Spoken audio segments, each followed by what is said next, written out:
They say gossip is harmless. Just words, just curiosity, just conversation. But if it were harmless, why does your chest tighten when you hear your name whispered from across the room? Why does something inside you shrink when laughter follows a story that doesn't belong to the teller? Gossip is often dismissed as social glue, a way people bond, pass time, feel connected. Yet for some, it feels like emotional pollution, a subtle violence, a silent epidemic of distorted narratives and borrowed intimacy. You've seen it, the way secrets travel faster than truth, the way private pain becomes public entertainment. And perhaps you've wondered, why does it disturb you so deeply when others seem to enjoy it? Is it sensitivity, morality, trauma, or something far more psychological? Tonight, you will explore the hidden psychology of people who hate gossip, and what their discomfort quietly reveals about empathy, boundaries, and emotional integrity.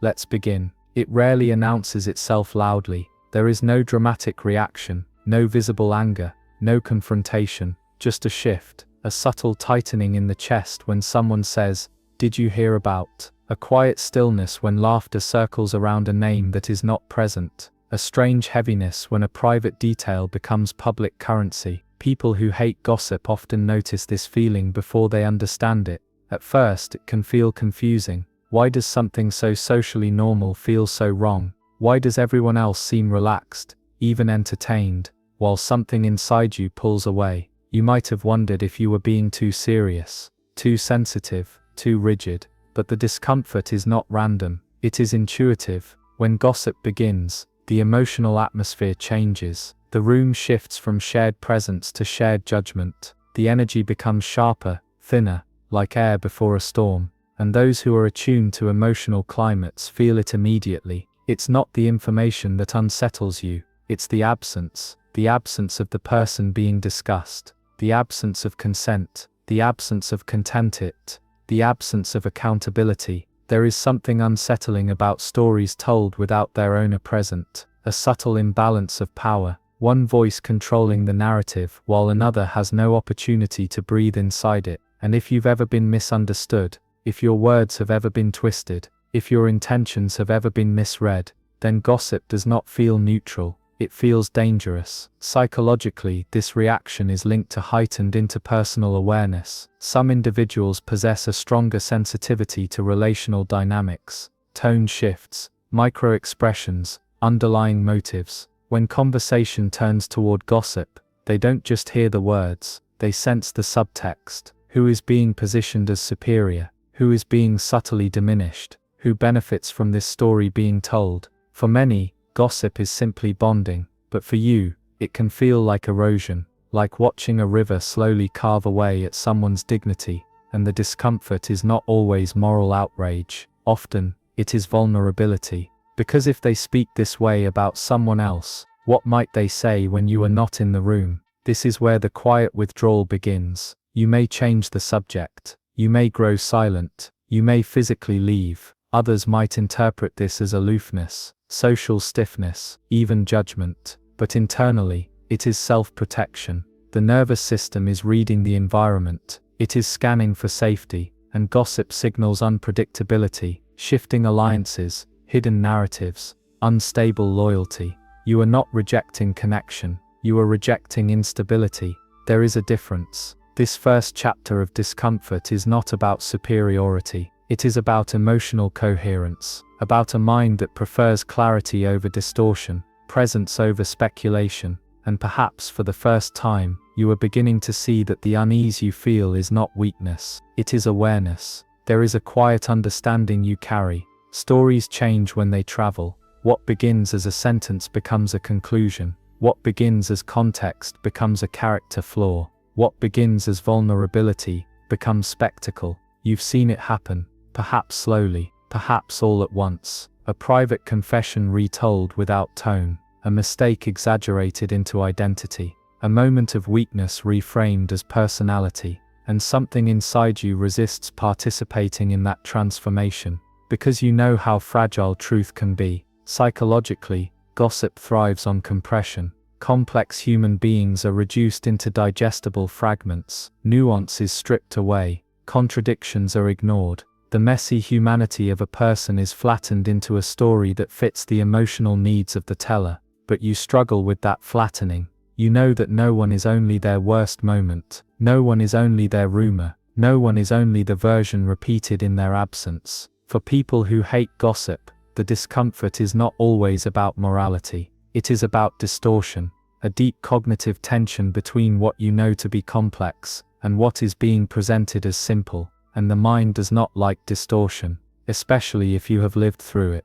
Perhaps there was a time when your intentions were misunderstood, when someone summarized you inaccurately, when a narrative about you spread faster than your ability to correct it. That experience leaves a mark. The brain encodes social misrepresentation as threat. Research in social psychology shows that reputation is deeply tied to belonging. When reputation feels unstable, the nervous system interprets it as potential exclusion, and exclusion, historically, meant survival risk. So when gossip unfolds, your body may respond before your logic does. A subtle alertness, a guarded silence, an internal withdrawal. It is not paranoia, it is pattern recognition. You understand that once a story leaves its source, control disappears, tone is lost, emphasis shifts, emotion seeps in, and the final version rarely resembles the original. There is also a quieter fear beneath this, the fear of being simplified, of being turned into something you are not. People who dislike gossip often carry a strong internal identity. They know how layered they are, they feel their contradictions, their growth, their unfinished edges, and because they experience themselves as complex, they instinctively defend complexity in others. When gossip attempts to shrink someone into a single dimension, it feels violent, like reducing an ocean to a glass of water, and so you resist, not loudly, not dramatically, but internally. You may smile politely, you may nod, but something in you refuses to fully engage, because engaging would mean endorsing distortion, and distortion feels like betrayal, not only of the person being discussed, but of truth itself. In a world that moves quickly, gossip is efficient, but you are not seeking efficiency, you are seeking accuracy, fairness, emotional integrity, and perhaps that is why you feel out of place when conversations begin to blur the lines between fact and interpretation.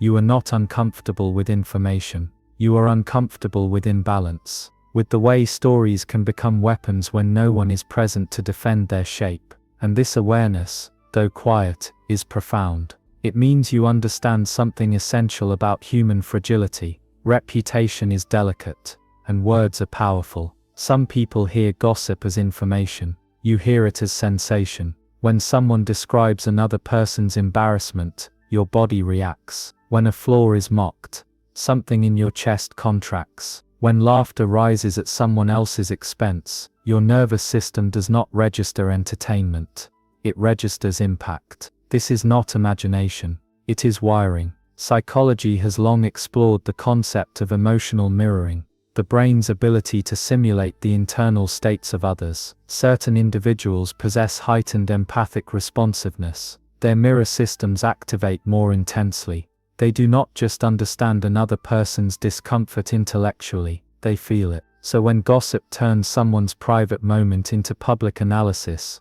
you may experience a faint echo of what that person might feel if they were present. Embarrassment, exposure, helplessness. Even if you do not know them well, even if the story is minor, your nervous system does not distinguish between large harm and subtle harm with perfect precision. It reads tone, it reads intention, it reads power, imbalance, and when that imbalance appears, your body shifts into quiet defense. This is why you sometimes leave conversations feeling drained, not because anything happened to you directly, but because you have been internally processing emotional signals that others filter out. For some, gossip is stimulating. It provides novelty, social hierarchy updates, a sense of belonging. For you it can feel like emotional static, too many signals, too much undercurrent. Highly empathetic individuals often struggle in environments where subtle cruelty is normalized, not overt aggression,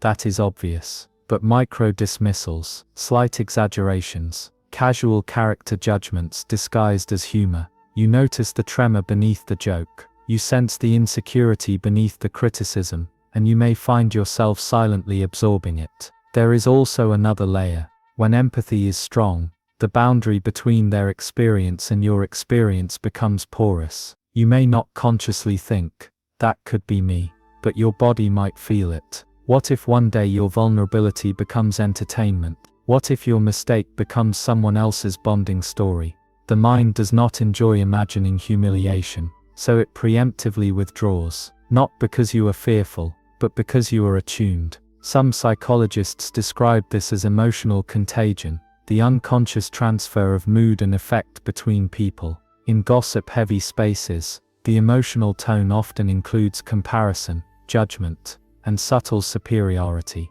These emotions carry a certain sharpness, and sharpness tires the empathic nervous system. You prefer environments where curiosity replaces criticism, where conversations build rather than chip away, where vulnerability is treated gently. This does not mean you are fragile. It means you process deeply, and depth, in loud social spaces, can feel isolating. You may have been told to lighten up, to not take it so seriously, to just enjoy the conversation, but your discomfort is not about humorlessness, it is about resonance. You resonate with the unseen person in the story. You instinctively imagine their perspective. You instinctively protect their dignity, even in their absence. And that instinct reveals something quiet and rare. You value emotional safety, even when no one is watching. Trust, to you, is not casual. It is not a convenience. It is not a temporary bridge. It is sacred currency. And currency once devalued is difficult to restore. When someone shares a personal story in confidence, you do not see it as entertainment. You see it as something entrusted, a fragile object placed carefully into your hands, something that requires protection, not circulation. So when you hear others speak freely about private matters, even if they justify it as harmless,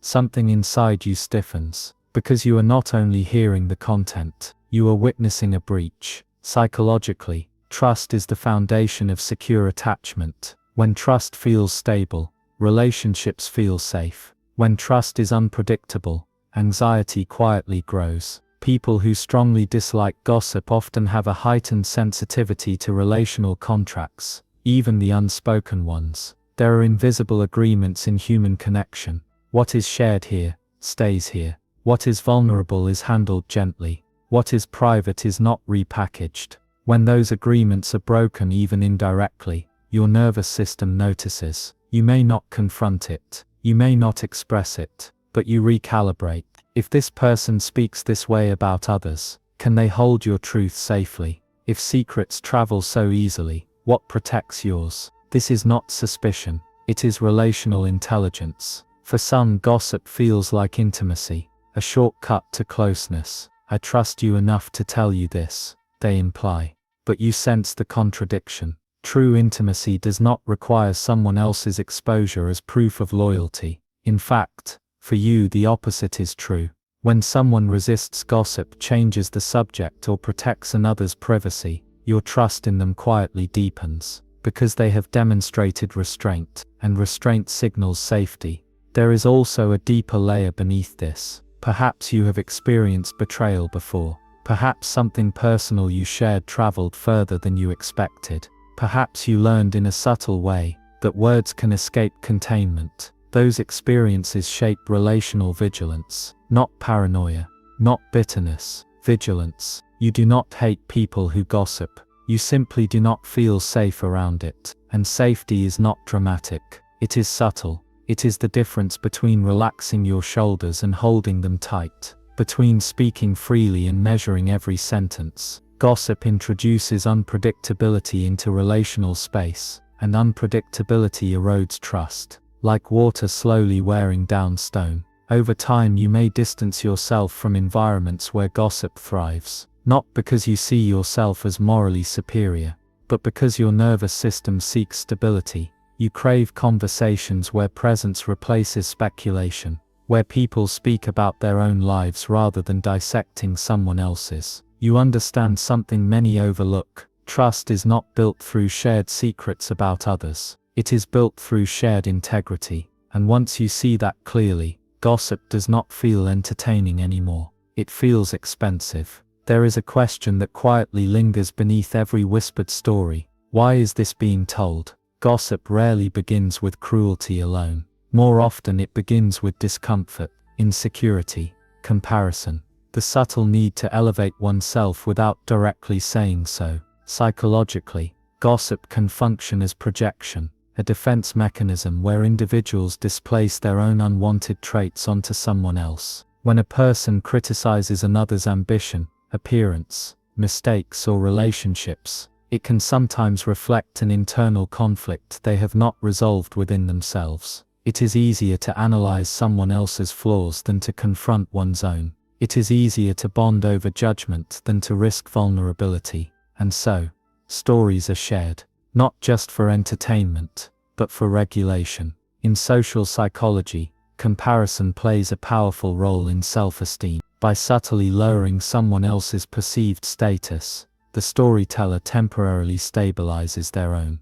It creates a small hierarchy shift, a fleeting sense of superiority. For some this is unconscious, for you it is visible. You sense when laughter carries insecurity, when criticism masks envy, when exaggerated flaws soothe someone's fragile self-image, and something inside you resists participating in that exchange. Because participation would mean colluding with someone's unresolved pain. It would mean using another person's reputation as emotional currency. You may not articulate it this way, but internally, you feel the imbalance. There is also something else you notice: how gossip often thrives in environments where direct communication feels unsafe. When people cannot express frustration openly, it leaks sideways. When resentment cannot be confronted, it circulates indirectly. Gossip becomes a pressure valve, but pressure released this way does not disappear, it spreads. People who strongly dislike gossip often prefer clarity over triangulation,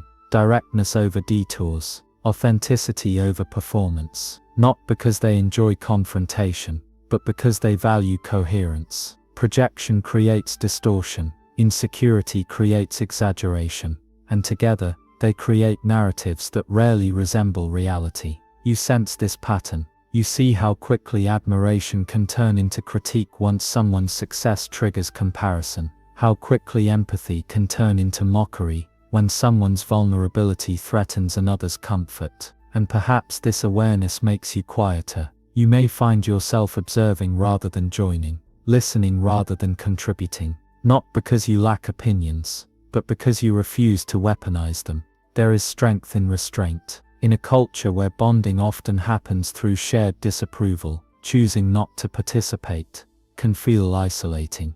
But it also preserves something essential inside you: integrity. You understand that insecurity does not heal by pointing outward. It heals through inward reflection, something gossip rarely encourages. And so you opt out, not dramatically, not self-righteously, but intentionally. Because you would rather build connection through honesty than through comparison. And that choice, though subtle, speaks volumes about your inner architecture. There is a quiet cost to opting out. It does not arrive as confrontation. It arrives as distance, a pause before invitations, a subtle shift in tone, a sense that conversations continue more freely when you are not there. Refusing gossip rarely makes you popular. In many social spaces, shared criticism acts as glue. It creates quick intimacy, an unspoken alliance, a feeling of us defined by them.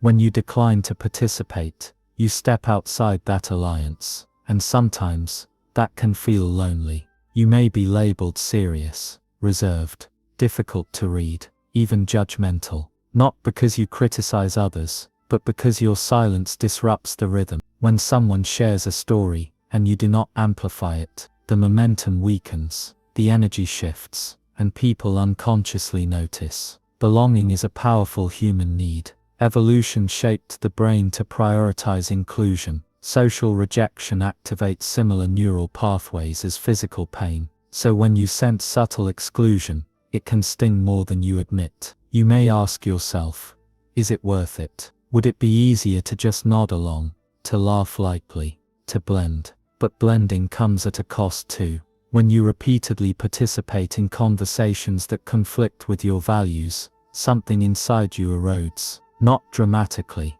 but gradually, like sediment washing away from a riverbank. Integrity, for you, is alignment between inner belief and outer behavior. When those two separate, discomfort grows, so you endure the quieter cost, the slightly fewer invitations, the slower bonding, the occasional misunderstanding.